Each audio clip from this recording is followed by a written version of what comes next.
Hi chums, okay, it's a few hours on from the last video and here's what I've got done so far. That's one of the beds. Remember the beds with the bricks and the soil all, or not the soil, but the paper all torn apart? The paper was all torn like this by the magpies.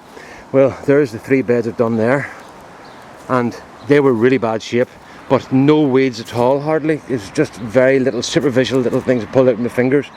And the soil's looking grand. I'll just get my wee thing here. Look at that there, isn't it? Isn't that lovely? That's like soil you see on TV, you know? That's about 5 years work. You know, it just doesn't happen, you know, you have to put the work in. But that's 5 years of amending the soil, putting in loads of compost and stuff, digging it over. Oh, like no dig methods and all the rest of it. I'm going to have to try a certain area and try that. I was talking to a friend about it last night and we couldn't really get to the back of it because weeds don't respect anybody's work, and if you make a nice raised bed with the no dig method and the lasagna method and a weed sees it, they're going to go, oh happy days, that'll do me. So I can't work out how you keep the weeds down, and we were saying that okay, you can mulch again to cover the weeds, but it's nearly as handy just to do that there and pull the weed out and that's it done. But I'm not going to make any decisions or I'm not going to give an opinion on it because I don't know enough about it yet, but I'm going to try it. And I might put a lasagna bed somewhere in here in this area where it's kind of mad, you know. So we've got those 3 done, and then this was my carrot and parsnip bed. Remember last year I found a carrot root fly in the carrots. Now the carrots were in this part here and the parsnips were down here. And when I look at the carrots, right, there were carrot root fly in the carrots, and I look at the parsnips and they had carrot root fly as well. I was disappointed. Now, my children are going to love this bit because they're going to see me getting bitten in the ass by my own advice again. I have said to my children, don't make assumptions, because when things go wrong, most excuses start with, well, I just assumed. So you don't make assumptions, you get the facts and you make decisions. Maybe that's something to do with my background. Most of you know my background is mathematics, and you can't really make assumptions in mathematics.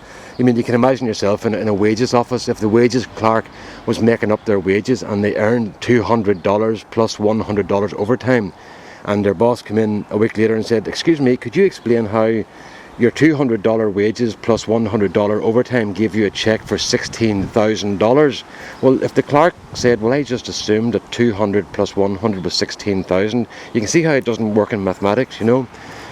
Assumptions don't work in gardening either, because I just assumed that these carrots and the couple of parsnips I lifted here that had carrot root fly were all affected, so I just left them. And then I started digging the parsnips out today.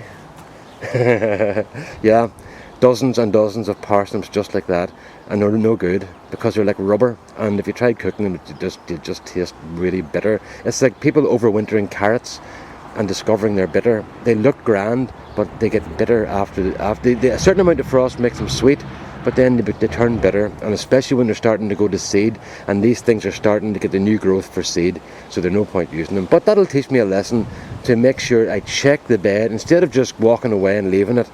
Check the bed for the rest of the vegetables, because you could end up losing a fair lot of stuff. Now at the end of the day, if I lose a 4x4 square of parsnips, it's not such a big deal. Like, my life doesn't depend on it, and I just go to the shop and buy another bag. But to get the pleasure out of it, you know, you might as well look. So there you go, folks. Don't make assumptions, because I do, and I get it wrong all the time. All right, all the best now. Bye bye.